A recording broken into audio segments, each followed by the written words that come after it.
Hello, ladies and gentlemen, boys and girls, people of all sizes, shapes, and congruencies. And yes, that includes you, the people at Canon Inc., U.S.A., Japan, wherever you're at. I am Canon EOS photographer RandallMRueff, here with my Digital Rebel XT. The Digital Rebel XT is the focus of this video. In fact, I'm entitling this video, The Digital Rebel XT is not the 1DX or the 1DC. That's right, the Digital Rebel XT is not the 1DX or the 1DC. First of all, most obvious, it has a flash. Pop flash.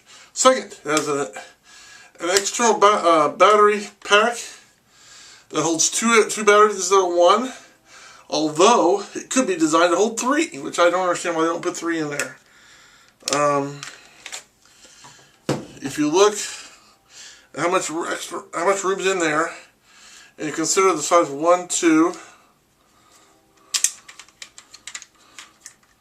If they did some redesigning with the contacts, maybe instead of up here they put them on the end or something, there's room, as you can see, there's room with a little bit of a gap even.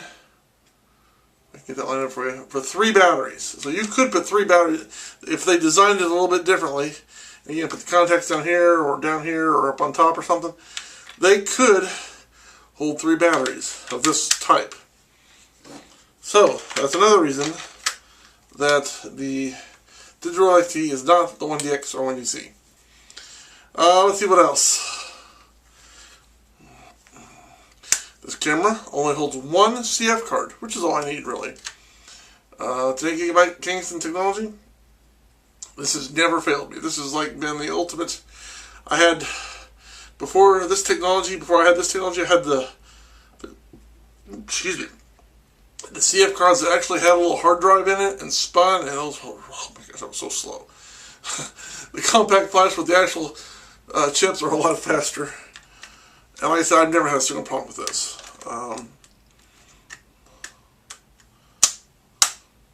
Second, another thing that tells you this is not the 1DX, aside from the name, it's silver. It comes in black and silver. Or grayish. I call it silver. Okay? So that's the other reason it's not the 1DX or 1DC. Let's see what else. It doesn't tell you all the picture stuff down here with a little single display. It doesn't have that display because they put everything here and here. There is no digital display up here. The one thing I do like better this, I think that it's better, well, before they came out with 1DX, was the directional instead of that wheel. But the fact that the 1DX can now do the up-down, you can do it like a push button any direction you want, or do the wheel. That's kind of takes care of that problem. But anyway, not a 1DX or 1DC. The screen's not near as large, not a 1DX or 1DC. The buttons on this right here are kind of similar, but there's a little bit of difference. You can put a flash on top, so that's the same.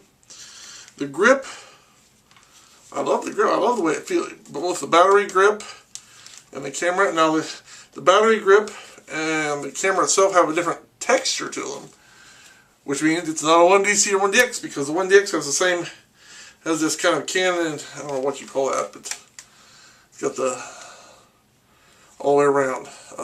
Not that this is bad. I like this too. This is nice. I mean, either one's nice. So I mean, it's not the 1DC or 1DX. It's got some video out stuff, but not near what I would like. You can't use a GPS. It doesn't have a GPS.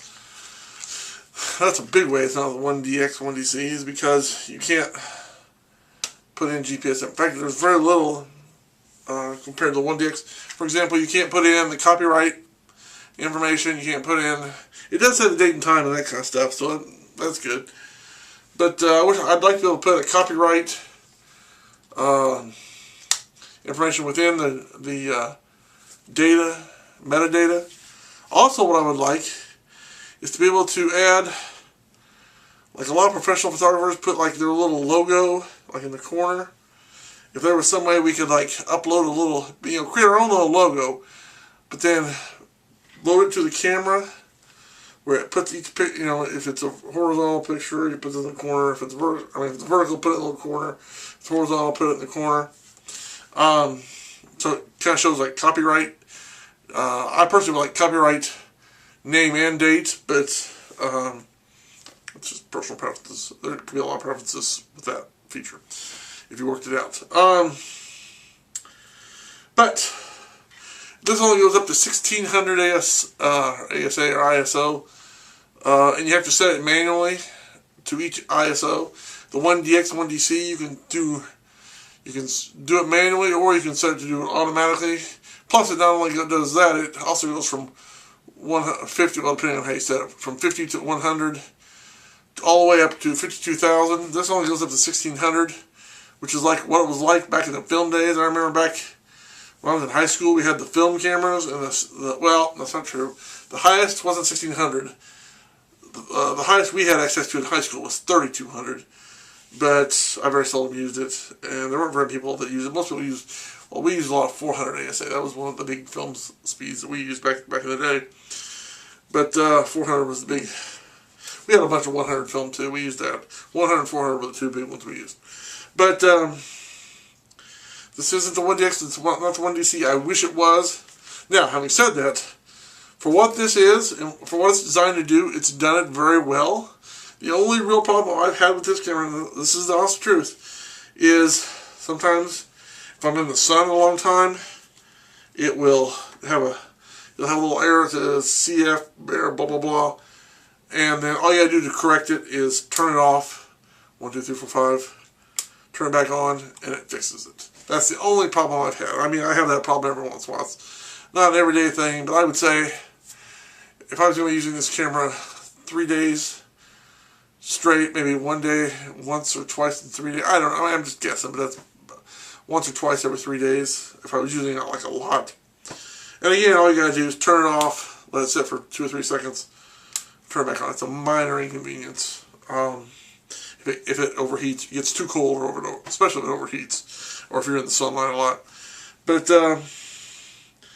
people complain about the push-pull lens. Obviously, this isn't the Canon 28-300, but it is the 28-300. It's the who makes this? Is it Vivitar? Is this a Vivitar? I'm trying to remember, to be honest. Anyway, it's a 28-300. It's not near as good as the Canon 28-300, obviously, but you can lock it down at the 28mm position. Unlock it, and you got, of course, 28-300. Not as well, the glass isn't well, or the lens isn't well built as the Canon 28-300, obviously, but then this is a lot cheaper. I got this for about $300, and it's been an excellent lens. It's not perfect, but it's a pretty good lens. So that's what I do with that. Again, it's not the 1DX. I mean, I can only imagine how good the Canon 28-300 is, or even now the Cinema 30-300, even though I wouldn't want that lens without an autofocus feature. I hear the 30-300 Cinema lens doesn't have autofocus, which doesn't make, it's for $45,000 doesn't make sense, but that's another subject altogether. This is a digital lens. It does extremely well what it's made to do. The problem is things have gotten so much better, and there's so many more things you can do with the 1DX and the 1DC, as far as exposure, capture, exposure. I said exposure. You know what I'm saying? The ISO alone, being able to go up to 52,000, or being able to set it to auto ISO and being able to do speed photography where the camera sets the ISO, that's in and of itself is an amazing to me feature. I mean, I can't do that on this. I mean, I have to set the ISO manually on this, and this only, like I said, only goes from 100 to 1600. So it's kind of more like a film camera than back in the day. This is not 1DX or 1DC. It's a great camera for what it is. I've used this a lot, and I do mean a lot. I've used this for weddings, numerous weddings. I use this for my own personal use. And it doesn't have any video features, so that's one of the drawbacks to it. There's no video in this camera. It's all still. So that's another thing where it's not the 1DX or 1DC. I wish it was the 1DX or 1DC. I wish I had the 50mm lens and the 50mm macro lens, and the 28-300. Plus, I also nowadays they've got a new 100-400. So if you get that 2x extender with that 100-400, you can go from 200 to 800. That would be an awesome sports lens. Or if you want to get something far away, or like wildlife or animals. So that would be awesome for that. I also want to get the fisheye lens. I can do some neat stuff with that too. Of course, I want to get the GPS thing to go in the 1DX or 1DC. And let's see what else. The GPS. Oh yeah, the 600 RT or RT 600. What are the flash? The newest flash. I got a good flash. Don't get me wrong. Flash is great, but that new one's even better. But this is not. This is the EOS Digital XT. It's a great camera for what it is. The problem is it's out of date compared to what I would like to have. I mean, the 1DX and the 1DC have so many more features I could use and would be helpful, and it's just better, and it's faster, and it's more rugged, and if I had the Canon more accessories to go with it, this is Digital XT. It's a great camera. It's not the 1DX or the 1DC. What I'm going to say. So I'm going to conclude this video by saying thank you for watching. Have a good day, and God bless you. And if you'd like to help me out, get the equipment that I would like to get, that I talked about in this video, or if you just have some extra Canon or any kind of video or photography equipment you don't want, my name and address will be in the description below on YouTube. So until next time, Canon EOS photographer RandallMRueff saying thanks for watching. Have a good day, and may God bless you. Bye. 1 too long.